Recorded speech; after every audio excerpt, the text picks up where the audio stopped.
तो गाइज आप देख रहे हैं कार्तिक एनिमे 999 चैनल। तो आज हम एक्सप्लेन करेंगे बाकी एनिमे सीजन 1 के एपिसोड 1 का पार्ट 1। ठीक है, तो आप अगर मुझे इस वीडियो पर अच्छा रिस्पांस मिला तो नई वीडियो जल्दी आ जाएगी। तो चलिए शुरू करते हैं सीजन को। हम इधर देखते हैं कि बहुत सारे लोग होते हैं जो कि एक आदमी की फोटो खींचे जा रहे हैं, है ना। इधर चल रही होती है फोटो खचक खचक। तो उनमें से एक लड़की कहती है कि आप अकेले एक ऐसे इंसान हैं जो हादसे से जिंदा बच के आए हैं, और एक हाथी को मारने के लिए आपको आदमी का सहारा क्यों लेना पड़ा। आपके इस फैसले पे पूरी दुनिया हंस रही है। तो वो आदमी कहता है कि वो कोई हाथी नहीं बल्कि एक अफ्रीकी राक्षस था। आप उसके पास जाके देखिए, वो कितना विशाल और भयानक था। बल्कि हमने जो हथियार चुने उसे मारने के लिए वो गलत थे। हमें तो पूरी एयरफोर्स का सहारा लेना चाहिए था। ये शायद हम उससे भी कुछ ना कर पाते, क्योंकि सच तो ये है कि हम उस पर हमला ही नहीं कर पाए। तो गाइस तब ये बातें चली रही होती हैं कि इनमें से एक आदमी उठ के कहता है कि तो आप हमें ये बताइए कि वो हाथी मरा कैसे। जब वो इतना ही पावरफुल था तो वो हाथी मरा कैसे, है ना। तो वो कहता है आदमी जो उधर सामने बैठा रहता है कि जब वो हाथी सब कुछ तहस नहस करके उधर से भाग ही रहा था, तभी वहाँ पे एक काले कपड़े पहने का आदमी आया। जी हाँ यार, ये ना उसी आदमी की बात कर रहा है जिसका नाम होता है यूजिरो हानमा।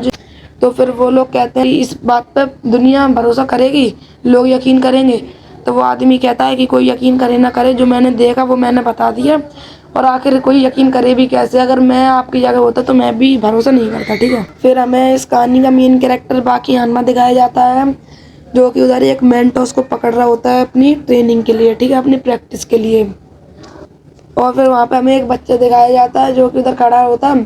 फिर वो एक स्कूल के अंदर जाता है और उधर एक चाकू निकाल के कहता है, वहाँ पे 3 बड़े लड़के होते हैं जो कि वो उनसे कहता है कि यहाँ का सबसे ताकतवर लड़का कौन है, उसे बुलाओ। ठीक है, तो वो लोग पहले उस बच्चे के पास जाते हैं और वो कहते हैं कि देखो हम इस स्कूल के सबसे ताकतवर लड़के नहीं हैं और तुम्हें उससे मिलना है, तो आज कि तुम टामा नदी के पास पहुँच जाओ।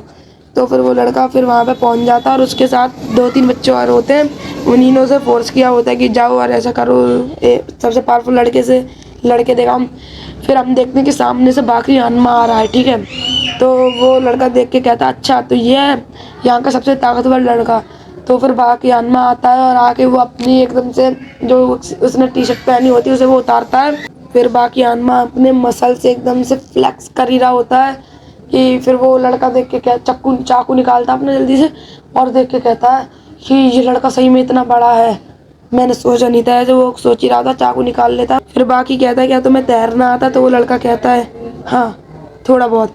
तभी बाकी एकदम से उसके आगे से गायब हो जाता है, टेलीपोर्ट होकर उसके पीछे आता है, एकदम से उसके आंखों के आगे से गायब हो जाता है और उसके पीछे आके जोरदार थप्पड़ मारता है उसमें उस बच्चे में। तभी वो बच्चा उड़ते हुए जाता है और नदी में जाके गिरता है और टप्पे खाता है। फिर वो बच्चा भीग जाता है।